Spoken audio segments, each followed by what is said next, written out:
what the chronic illness that concerns me the most with our community is mental health.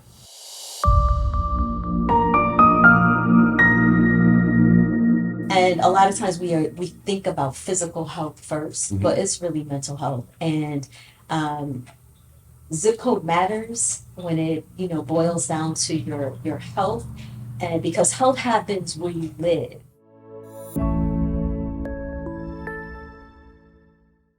And everyone who's had health issues, chronic health issues, I felt like there was always a mental health component in there. So I was like, let's just kind of deal with the source as much as we can, because if there's non-compliance with people dealing with their high blood pressure or diabetes, and there's a mental health component, it's never going to be fixed if we don't kind of address that piece of it. It's gotten worse when it comes to mental health. And I feel like the pandemic has definitely contributed to that.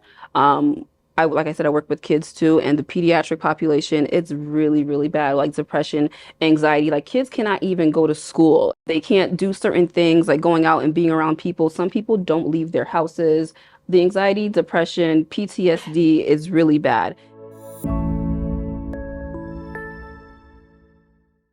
Like, or even, let's even talk about the alcohol, right? So we know like alcohol, it's everywhere, it's prevalent everywhere, but they put them in our communities, every corner, right? And so being able to even shift that, look, I know you're not going to stop drinking alcohol, but let's shift it, right? Let's now, like, consumption wise, maybe shift it, or maybe change the color of the alcohol you drink. Two of my sisters died young because of addiction.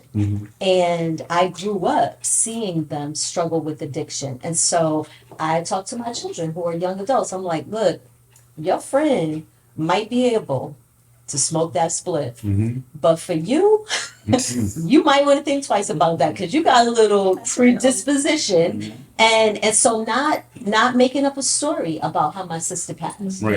She died of a drug overdose. She didn't, it wasn't some secret thing, right? And I feel like I'm not violating my sister by sharing this, because I feel like she would want her life to have some value in that we're breaking a cycle. I think about invincibility.